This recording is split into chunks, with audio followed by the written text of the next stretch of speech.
Hey guys, okay, describing structural search and rescue operations. So we're gonna get in the meat and potatoes of everything here, okay? Let's go and get started. So tactical knowledge, training and knowledge for structural searches. Search preparation. It's the matrix of everything we're gonna be going through as we're getting ready to get started, okay? Search preparation, search safety guidelines. We need to be aware of what those are. Fire isolation procedures, making sure we isolate. And if you were watching that last video, two went in, one started attacking the fire, trying to figure out, trying to manage it while the other's doing the rescue or search. And once they found it, then we started the process of removing the person.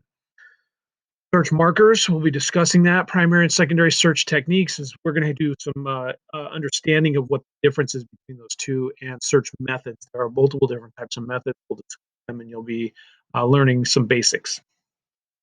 Search preparation. Know who you report to. Okay, who is your direct supervisor? If you are a firefighter, and there are two on the engine, then the senior firefighter is the one you're reporting to. If you're under that person, if it's just three on the engine, the firefighter reports to the captain because the two of you are probably doing the attack and or search and rescue. The engineer is responsible for the engine itself. Portable radio is turned on, working and set to the correct channel. SCBA is turned on, working, and contains a full cylinder of air. That's something we check first thing in the morning. Pass device is turned on and working. That's part of our system as we set everything up. All that has to be in place. No assigned duties and tactical objectives.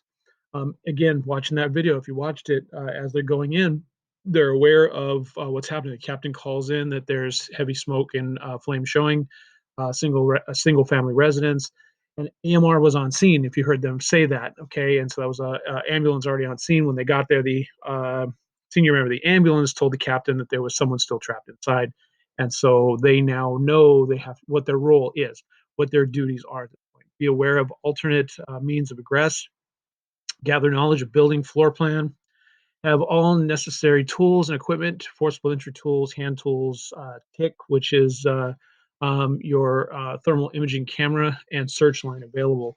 And good departments have all that put together in place, ready to go.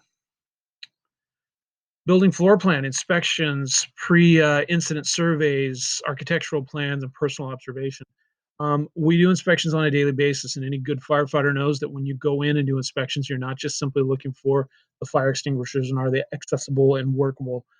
You're looking at the entire layout of that building because that is your first in-due area, and you're responsible for searching that whole place.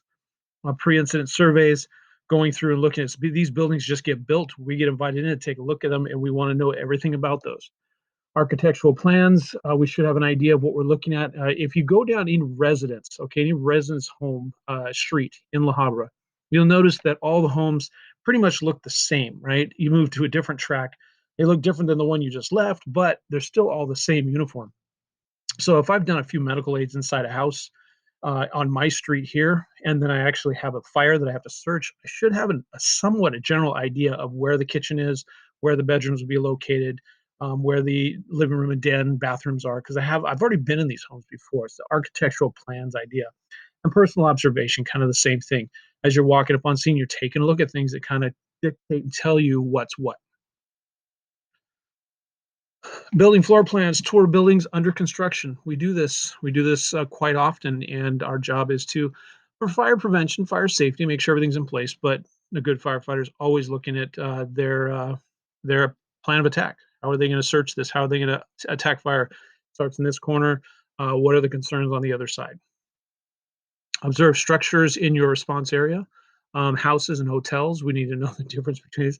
Multiple rooms inside here. We're going to be searching in the hotels.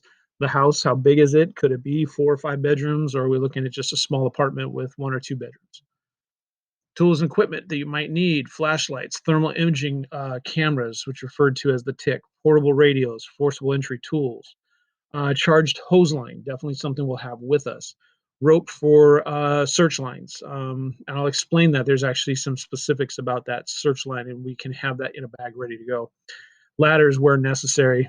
For us in a sleepy town like this, we don't really need ladders for search and rescue. But if we're looking at an area that has second story buildings and plenty of two-story areas we got to get into, then yeah, a small foldable ladder might not be a bad idea to take with us, especially if there's attic space that we know is tenable. People could live up in those attic spaces.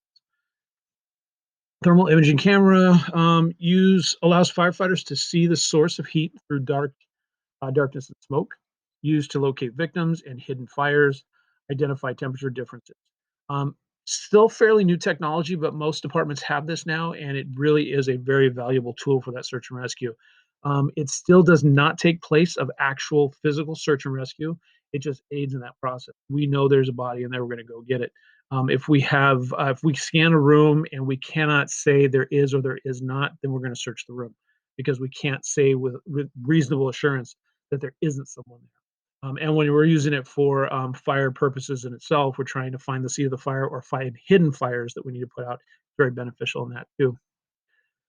Thermal Imager's advantage enhances situational awareness, improves visibility in an obscured environment, provides additional information during the search, may be useful in locating victims, the seat of the fire, or hidden fires. Limitations: cannot detect a person under or behind furniture or on opposite sides of a wall, cannot see through water, glass, or reflective surfaces, and may not be able to detect fire below carpeted floors. So there are some limitations. Again, we never rely on technology to uh, take over our general knowledge. Okay, this is just a tool to aid us further.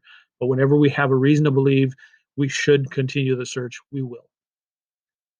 Thermal imager information about the use of the requirements, manufacturer's documentation, NFPA 1401 and NFPA 1801 are the requirements.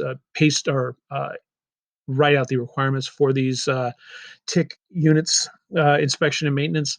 Inspect after every use, replace batteries as needed, clean regularly, report damage or malfunctioning immediately because we need to make sure they're functioning properly all the time. Should not be relied upon to provide all information about a fire.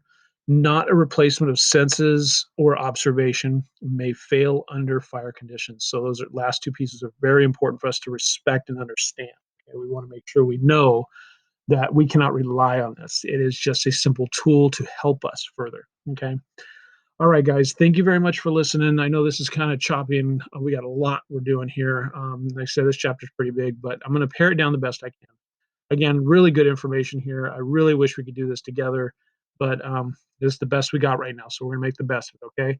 Guys, take care, and I will talk with you soon.